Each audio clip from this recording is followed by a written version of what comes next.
वाली उस क्लास में आने वाली सभी एसेट को आप रिवैल्यू कराओगे। क्लास क्या हुआ, जैसे मैं क्लास पर डिस्कस करना चाहूं तो क्लास क्या हुआ, बिल्डिंग।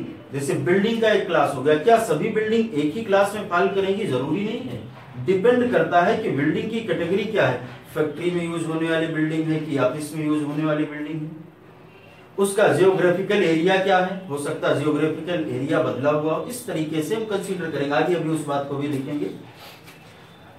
चेंजेस रिक्वायर एनुअल और जो अदर। अच्छा, entire class should be revalued. जो भी हमारी क्लास है, किसी भी क्लास में जाएंगे तो पूरा का पूरा क्लास एक साथ हम रिवैल्यू करेंगे।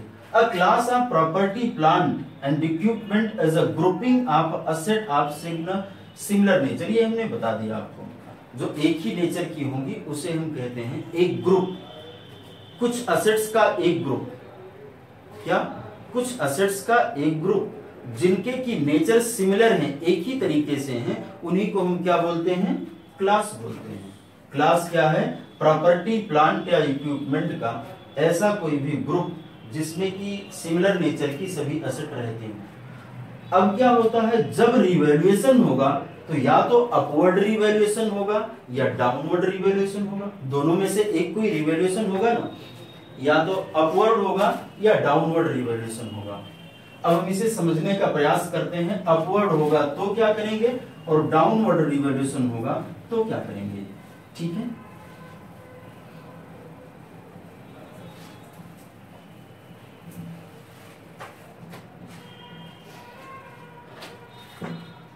On upward revaluation, revaluation surplus is credited। जब अपवर्ड रिवैल्यूएशन होगा तो हम क्या करेंगे? रिवैल्यूएशन सरप्लस को क्रेडिट करेंगे।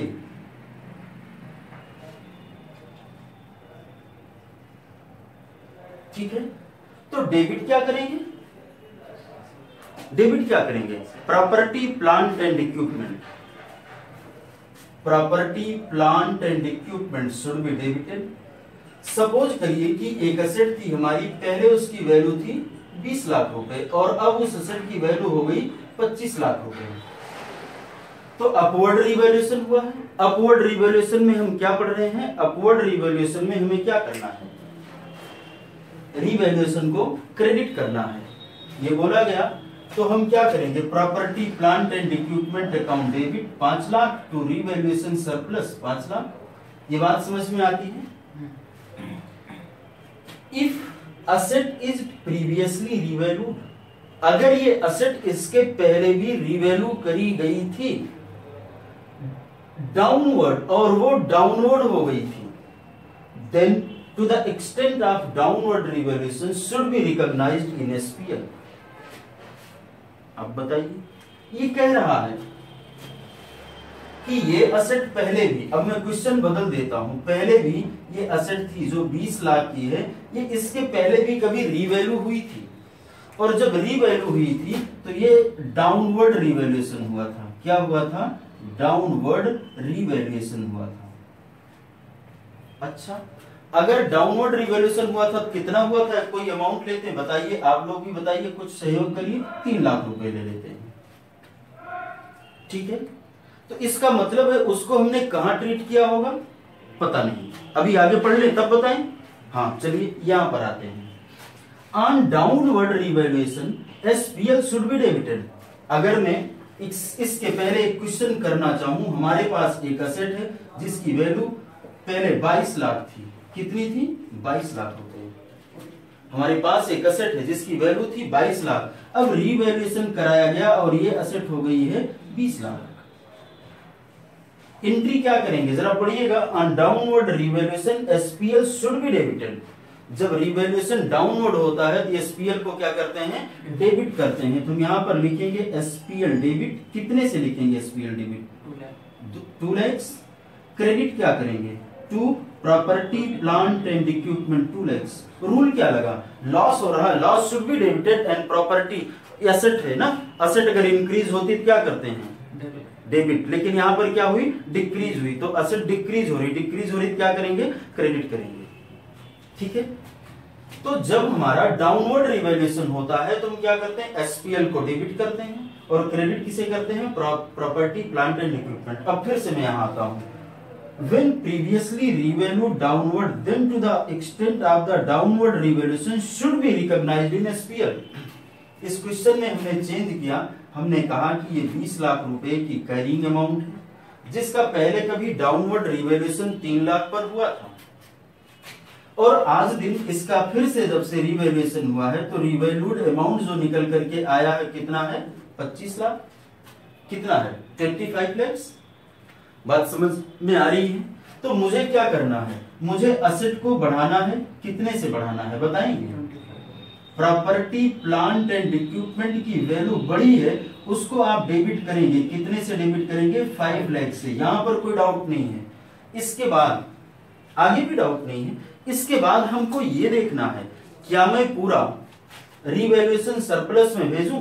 तो यहां कह रहा है क्या, if asset is previously revalued downward then to the extent of downward revaluation, to the extent मतलब 3 लाख, 3 लाख तक का जो हमारा डाउनवर्ड रिवैल्यूएशन था that should be transfer to SPL. तो इतना हम कहां भेज देंगे बोलिए, टू एसपीएल। कितने से, 3 लाख से। अब जो बचता है उसको कहां भेजेंगे, रिवैल्यूएशन सरप्लस से 2 लाख। ये बात समझ में आती है? डाउट है तो पूछो, कोई डाउट तो नहीं है? आगे बढ़ते हैं। इसी में ऑन डाउनवर्ड रिवैल्यूएशन, ये तो हमने पढ़ लिया कि अगर डाउनवर्ड रिवैल्यूएशन होगा तो क्या करेंगे, असेट को क्रेडिट करेंगे और एसपीएल को डेबिट करेंगे। आगे लिखा है if any revaluation surplus is standing credit due to previous revaluation. क्या बोल रहे हैं? कोई इस तरीके का भी क्वेश्चन लेते हैं हम लोग, बोलिए बोलिए। कोई एसेट है सर, उसका पहले से रिवैल्यूएशन हुआ है तो हाँ, अपवर्ड हुआ है तो उसमें पहले से अपवर्ड हुआ है। जैसे में उदाहरण लेते हैं, एक क्वेश्चन लेते हैं, हमारे पास एक एसेट है जिसका की कैरिंग अमाउंट है 25 लाख रुपए, ठीक है। इसका प्रीवियस में कुछ हुआ है, क्या हुआ है, अपवर्ड रिवैल्यूएशन हुआ। ऐसा एक क्वेश्चन लेते हैं, हम सपोज करते हैं कि ये upward revaluation in previous time 4 lakh, 4 lakh का हुआ है, ठीक है। ऐसा ही तो सवाल कह रहा है। If any revaluation surplus is standing in credit due to previous revaluation of that asset in reserve and surplus, ये बोल रहा, तो ऐसा सवाल हमने बना लिया। हाँ, रिजर्व एंड सरप्लस में इसने का क्रेडिट बैलेंस है, अपवर्ड हुआ था रिवैल्यूएशन रिजर्व, जो रिवैल्यूएशन सरप्लस हमारा क्रेडिट ही तो होगा। अब हम कहते हैं कि इस असेट की आज जो रिवैल्यूएशन हुई, आफ्टर रिवैल्यूएशन ये असेट हमारी आ गई 19 लाख पर। कितनी पर हो गई, असेट हो गई 19 लाख पर। आप रूल याद करें, व्हेन असेट इज इंक्रीज क्या होता है, debit, when asset is decrease credit होता है। अब हम आगे बढ़ते हैं, क्या करेंगे, 2 हमारी असेट की वैल्यू घटी है, name of asset is a property plant and equipment, कितने से कम हुआ, 6 लाख से। तो property plant and equipment should be credited bye ₹6 lakh. And इसने बोला है कि रिवर्सल करो उसका, डेबिटेड टू दैट एक्सटेंट। कहां पर डेबिट करेंगे, रिवैल्यूएशन सरप्लस में। पहले कितना था, 4 लाख, तो हम क्या करेंगे, revaluation surplus account debit, debit 4 lakh और 2 लाख कहां जाएगा, बोलिए, SPL should be debited, SPL debit हो जाएगा। ये बात समझ में आती है? डाउट है तो पूछें। इसी क्वेश्चन को हम बदलते हैं। मान लीजिए हमारा कैरिंग अमाउंट जो था 25 लाख था, कैरिंग अमाउंट 25 लाख था, ठीक है। अपवर्ड रिवैल्यूएशन पहले हुआ था 4 लाख, वही बात है, और ये आफ्टर रिवैल्यूएशन हमारी जो असेट हो रही है वो 22 लाख की हो रही है। अब जो डाउनवर्ड रिवैल्यूएशन हो रहा है वो हमारा कितने का हो करके आ रहा है, 3 का। तो हमारी असेट की वैल्यू घटी है ना, कितने से घटी है, 3 से। हम लिखेंगे 2 property plant and equipment ₹3 lakh. जो पहले समझ में आए पहले करो, डेबिट पहले समझ में आए डेबिट करो, ऊपर जगह छोड़ दो तो कोई बात ही नहीं। क्रेडिट समझ में आए तो क्रेडिट पहले करो, ऊपर जगह छोड़ दो डेबिट के लिए, क्या दिक्कत है। 3 लाख, मुझे अपवर्ड अभी कितना था, 4 लाख, तो मैं कहूंगा revaluation surplus account should be debited by 3 lakh. तो अभी तो इसी को जो हम कवर नहीं कर पाए तो हम कहां पर एसपीएल में जाएंगे, पहले हम इसको कवर करेंगे, मतलब समझ में आ रहा ना। First of all I have to adjusted revaluation surplus, then I go to SPL. बात समझ में आती है? इतने में कहीं आपको डाउट है तो पूछिए, नहीं है पक्का तो इसको मिटाएं। रीवैल्यूएशन समझ में आ गया कि रीवैल्यूएशन करेंगे तो कैसे करेंगे, ये आप लोगों को पिछली क्लासेस में भी एक आध सवाल ऐसे आ जाते थे। Depreciation must be charge on revalued amount. Depreciation किस पर चार्ज होगा? रीवैल्यूड अमाउंट पर होगा। जितनी हमारी वैल्यू हो चुकी, ये नहीं कि हम उसके सिर्फ कॉस्ट पर चार्ज करें। अब आप कहेंगे सर ये कौन सी बात है, तो मैं जानता था। अरे जानते हो फिर भी यहाँ आपको पढ़ना पड़ेगा, क्योंकि जब पूछा जाएगा आपसे क्वेश्चन पूछे जाएंगे। जब क्वेश्चन पूछे जाएंगे तो आपको लिखना पड़ेगा। लिखना पड़ेगा तो आप क्या कह देंगे? जैसे उसने पूछ लिया कि डेप्रिसिएशन चार्ज करेगा जो भी, तो क्या आप सीधे सीधे लिख देंगे? नहीं, पहले आप क्या लिखते हैं? पहले आप लिखेंगे कि ये अकाउंटिंग स्टैंडर्ड ऐसा कहता वैसा कहता। हम लोग चलेंगे उस पर भी डिस्कशन करेंगे कि पहले हम लिखते हैं अथॉरिटी क्या कहती है, फिर हम कहते हैं हमारा क्वेश्चन क्या कहता, तब हम अपने कंक्लूजन पर जाते हैं। ये क्वेश्चन लिखने का तरीका होता, प्रेजेंटेशन का तरीका होता, तभी हमको मार्क्स मिलता है। आगे बढ़ते हैं। Depreciation must be charge on revalued amount. जो डेप्रिसिएशन होता है किस पर चार्ज किया जाता है? रीवैल्यूड अमाउंट पर चार्ज किया जाता है। Accounting for disposal of property plant and equipment if gain credited. अगर मैं बेचता हूं कोई एसेट, गेन होती है तो कहां ट्रांसफर करते हैं? प्रॉपर्टी प्लांट एंड इक्विपमेंट पर होने वाला गेन हम ट्रांसफर करते हैं एसपीएल में, और लॉस को कहां ट्रांसफर करते हैं? वो भी एसपीएल में ट्रांसफर करते हैं। ऐसी एंट्री आप लोग कर चुके हो। Note, credit balance in revaluation surplus are relating to disposed assets should be transferred to property, plant and equipment. Sorry, गलत पढ़ दिया हमने। should be transferred to, इसमें गलत लिख ही दिया हमने। should be transferred to S, तो उसमें रेवेन्यू रिजर्व, ठीक है। The credit balance in revaluation surplus relating to disposed asset should be transferred to revenue reserve। किसमें करेंगे? रेवेन्यू रिजर्व में ट्रांसफर करेंगे। यार प्रॉपर्टी प्लांट इक्विपमेंट तो चला गया, गलती से लिख गया, तो उसको आप सही कर लें। The credit balance in revaluation, जो असेट बिक गई उसके अगेंस्ट अगर हमारा 4 लाख रुपए का मान लीजिए रीवैल्यूएशन सरप्लस पड़ा हुआ है, तो क्या करेंगे? आज उसको भी खत्म कर देंगे। जो क्या करेंगे? हम कहेंगे revaluation surplus account debit by 4 lakhs to revenue reserve.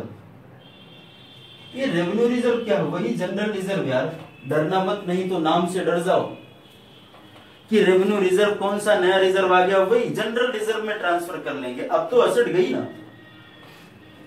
Change in cost of asset, important. Change in cost of asset, asset की कॉस्ट में परिवर्तन होता है। कैसे? If any subsequent changes in cost of property plant and equipment due to its acquisition और construction on account of change in liabilities, price adjustment, changes in. इसके बाद change in initial estimate of amount provided for dismantling, removing, restoration, such change in cost should be accounted. इसमें यह है कि कोई भी परिवर्तन हो रहा है, जो भी मान लीजिए किसी भी चीज में आपके एस्टिमेशन में परिवर्तन हुआ, जैसे डीकमिशनिंग हुई, या आपने कोई गुड्स खरीद रखा, कोई असेट खरीद रखी थी, उसकी परचेज प्राइस बदल गई किसी कारण से, या उसकी ड्यूटीज में कोई परिवर्तन हो गया है, तो इसको हम क्या कहते हैं? अकॉर्डिंगली एडजस्ट करेंगे। कहां पर एडजस्ट करेंगे? उस प्रॉपर्टी प्लांट एंड इक्विपमेंट में हम उसको एडजस्ट करेंगे। ठीक है, इस पर भी हम लोग क्वेश्चन करेंगे, इस पर भी क्वेश्चन करेंगे। Cost model, if increase in liability, अगर मान लीजिए हमारी लायबिलिटी बढ़ जाती है, ये ऊपर के ही संबंध में बात कर रहे हैं, लायबिलिटी बढ़ जाती है तो क्या करेंगे? असेट की वैल्यू भी बढ़ जाएगी। मान लीजिए हमको अधिक देना पड़ रहा है। When increase in liability exceeds the carrying amount of the asset, भाई आज आपको मान लीजिए पहले 50 लाख देना था किसी कारण से, अब आप ये नहीं सोचेंगे क्यों, अरे उन दोनों के बीच में कोई बात हुई होगी, आप तो अकाउंटेंट है ना, मैनेजमेंट ने डिसीजन ले लिया कि आई have to pay ₹4 lakhs more for this purchase of this property plant and equipment, तो क्या करना है, you have to edit that cost in that property plant and equipment, यही आपको करना है। तो cost model, if increase in liability, अगर लायबिलिटी बढ़ती है तो असेट की वैल्यू भी बढ़ा दो। एंट्री कैसे करेंगे, रूल है लायबिलिटी इंक्रीज तो क्रेडिट, असेट इंक्रीज तो डेबिट, पूरी हो गई बात। तो कितने से बढ़ाएं, जितनी लायबिलिटी बढ़ गई। If related asset is measured using revaluation model then change in liability alter revaluation surplus, तो उसमें भी हमारे रिवैल्यूएशन सरप्लस में भी अल्टरेशन हो सकता है। ठीक है, इसके बाद हम लोग अगला टॉपिक, इसके आगे जो है कंटिन्यूएशन में क्लास कल करेंगे।